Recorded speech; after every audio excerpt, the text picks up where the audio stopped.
So how does biology communicate? The vast majority of cells communicate with each other by having one cell send a glycoprotein message to another cell who receives it with a glycoprotein receptor, who then goes on to interpret that message.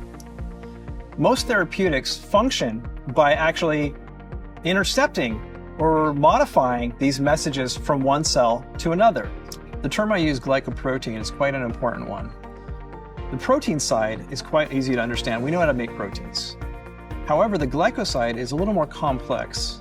Glyco refers to the glycan chains. These are complex carbohydrate chains that are added to these proteins and significantly affect the safety and efficacy of many drugs.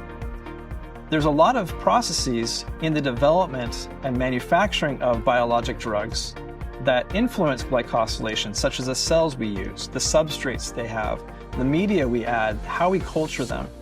And we have a great handle on how to grow the cells that way. But the problem comes down to they will ultimately impact the output or the quality of the glycoprotein drugs, such as the amount, the yields we get, the aggregation that might occur, impurities and other things like that. Now, the glycosylation itself is equally impacted by many of these factors. And these will affect the potency, the immunogenicity, and stability of these drugs. We in the pharmaceutical industry know very well how important glycosylation is. If you remove the glycan off some pharmaceuticals, you may reduce the half-life of these drugs from days or weeks down to minutes. We know that it is absolutely critical that we have them. If we change the structure of them, we can significantly impact the efficacy of these drugs, as we've seen with erythropoietin and other pharmaceuticals. And then in some cases, if you get the wrong sugar put on, you may take a drug that would be otherwise safe and make it very dangerous for the patient, as we've seen with cetuximab, where a single sugar change led to anaphylaxis in patients. Thus, it is absolutely critical that we control the structure of these glycans. For that reason, over the past decade, we and collaborators have invested great effort and time into the development of a platform that allows us to provide control over glycosylation, but also to thoroughly scan and search for the optimal glycoforms for any new therapeutic. We call this platform the Gecko Biodesign Platform. This platform involves 3 primary stages. Basically, what we do is we'll take any desired glycoprotein drug and we'll express it in a panel of more than 30 glycoengineered CHO cell lines. Each of these cell lines will produce a different glycoform on the therapeutic of interest. In the second stage, we will go in and we'll test these therapeutics in preclinical assays, such as binding assays, enzyme assays, or animal models. And this will give us insights into how glycosylation may change the function of these proteins. In the third stage, we use AI and machine learning algorithms to identify the best glycoform, or even identify the features of glycans that are most important, so we can go in and do further engineering of the cells to make sure that we have the best glycoform of a therapeutic of interest. Through decades of work, we as an industry have really optimized the approach to manufacture protein biologics, in the sense that we are able to produce these effectively using mammalian cells in bioreactors. However, these mammalian cells will put glycans on these proteins however they want to. Thus, what happens is you'll end up with a protein biologic with a wide range of different glycans on them, and you will end up going towards the clinic with potentially a suboptimal product.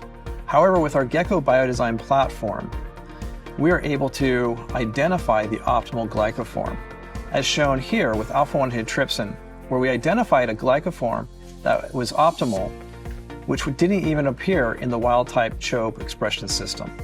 It was only identified through one of our cell lines, which happened to have 11 genetic modifications in it. Thus, now we're able to carry this optimal glycoform into the clinic. Using the Gecko Biodesign platform, we have been able to produce a wide range of different therapeutics, such as antibodies, enzymes, growth factors, and many others. And we've produced these in more than 30 different cell lines. And using this platform, we've been able to identify glycoforms of these drugs that have biosimilar glycosylation on them, or that have increased the enzyme activity, or have improved the biodistribution across tissues, or increased the half-life, or modified antigenicity for vaccines. So this versatile platform allows us to explore the optimal glycosylation for a wide range of different therapeutics.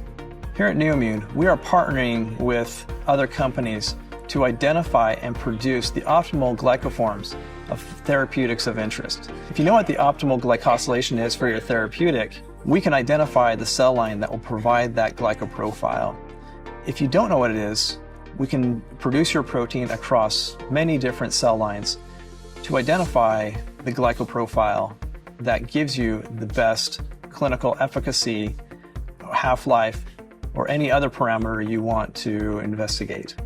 And in our partnership with Kemp Proteins, we're able to do this in a very high throughput manner to simultaneously screen many different protein variants. So you can have a go, no-go decision within weeks instead of months or years. This is a very exciting time here at Neulmmune. With this new technology, we are excited to be able to apply it to a wide range of different therapeutic modalities. This is why we are so pleased to be partnering with Ginkgo Bioworks in bringing this technology to a wider range of collaborators and companies so that we can enhance glycosylation on a diverse range of different therapeutics.